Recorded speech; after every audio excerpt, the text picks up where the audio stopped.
Le premier ministre du Canada, Rodolphe, est en Pologne aujourd'hui, va parler d'un nouveau partenariat, va se rendre en Allemagne. C'est peut-être la visite la plus importante. Je ne veux rien enlever à la Pologne, mais ça reste la puissance économique allemande, c'est la puissance d'Europe. Était en Ukraine hier, façon de diversifier les marchés alors qu'on enlève des contre-tarifs. On en a parlé vendredi, mais tout ça s'inscrit dans un tout. Moi, il y a beaucoup de monde qui était vraiment frustré que M. Carney fasse de l'aplaventrisme devant Trump et qu'on n'obtienne rien en échange.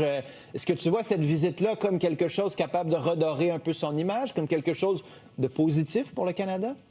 Oui, c'est sûr que d'aller en Ukraine comme ça à la journée de l'indépendance, c'est tout à son honneur, en tout cas à M. Carney, d'être allé en Ukraine, d'aller en Lettonie pour supporter nos soldats canadiens qui sont stationnés en Lettonie. Je pense que c'est tout à fait approprié. Puis en Allemagne, oui, il faut aller en Allemagne, mais moi je me pose la question, est-ce qu'il va en Allemagne en leur disant on va vous vendre du gaz liquéfié? N'oubliez pas, la dernière fois que l'Allemagne est venue au Canada, c'était Trudeau, puis il nous avait demandé du gaz et je lui avais dit non. Non, je serais bien intéressé. Oui, il faut diversifier. Oui, il faut utiliser l'accord de libre-échange qu'on a déjà avec l'Europe qui a été négocié sous le gouvernement Harper, mais il faut aussi parler de minéraux critiques et de ressources naturelles. Ouais. Antoine, est-ce que M. Carney est encore capable de rassurer? Il est encore l'homme de la situation. Sens-tu en ce moment que ça fonctionne ou qu'il va falloir qu'il se passe de quoi? T'sais, Rodolphe parle de GNL. Il y aurait du lobbyisme à Québec pour avoir un projet, mais ces grands projets, on les voit pas. Est-ce que ça va bien, M. Carney? Je vois des sondages, c'est peut-être plus sûr, là. Moi, je pense qu'il y a encore un certain capital, M. Carney, mais évidemment, il va falloir qu'il y ait des choses, là, que ça débloque sur des résultats concrets. Et j'entendais Dominique Leblanc, son ministre, ce matin, sur toutes les tribunes, essayer d'expliquer que, bon, oui, on a parlé des coudes levés pendant la campagne, mais qu'on fait notre possible et qu'on a découvert finalement. Et c'est comme s'il avait découvert que le Canada avait un faible poids face aux États-Unis. Ça, j'en revenais pas. Oui, ça a été notre promesse d'être très dur, d'essayer de tenir la dragée haute aux géants américains.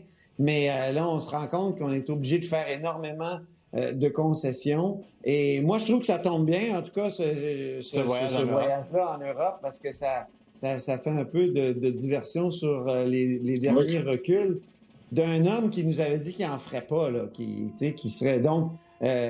c'est commode, disons, mais en même temps, ça cadre dans son grand plan de faire en sorte que le Canada prenne sa place en Europe et qu'il s'entende avec les grandes puissances occidentales qui sont encore raisonnables. C'est-à-dire toutes les puissances occidentales sauf les États-Unis.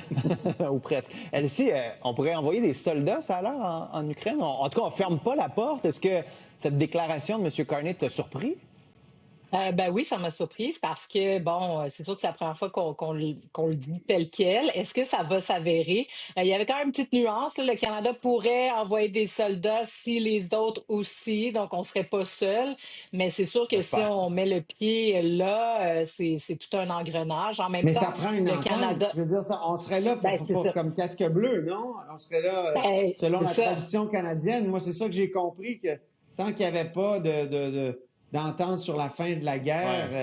On serait là pour la sécurité, il me semble. Comme garantie de sécurité. On serait là à l'offensive. Elsie, je te laisse terminer. Ben oui, voilà. Donc, c'est sûr que je pense qu'on va devoir creuser. Les Américains, il n'y a pas d'appétit du tout non plus pour aller sur le terrain. Donc, bon, le Canada, on est... mais la solidarité canadienne face aux Ukrainiens, là, rappelons qu'on a une grande diaspora, beaucoup d'Ukrainiens ici. Donc, je pense que c'est ça aussi que M. Carney, à l'occasion de cette journée de l'indépendance, a voulu réitérer. Le Canada a quand même donné aussi beaucoup d'argent. Mais oui, à suivre, là, qu'est-ce qu'on fera? On verra si on a les moyens de ces ambitions-là, de revenir sur la scène internationale. Hey, au retour, la campagne municipale, ça s'en vient. À Québec, ça va être le fun. À Montréal aussi. On va essayer d'en parler des deux dans quelques semaines.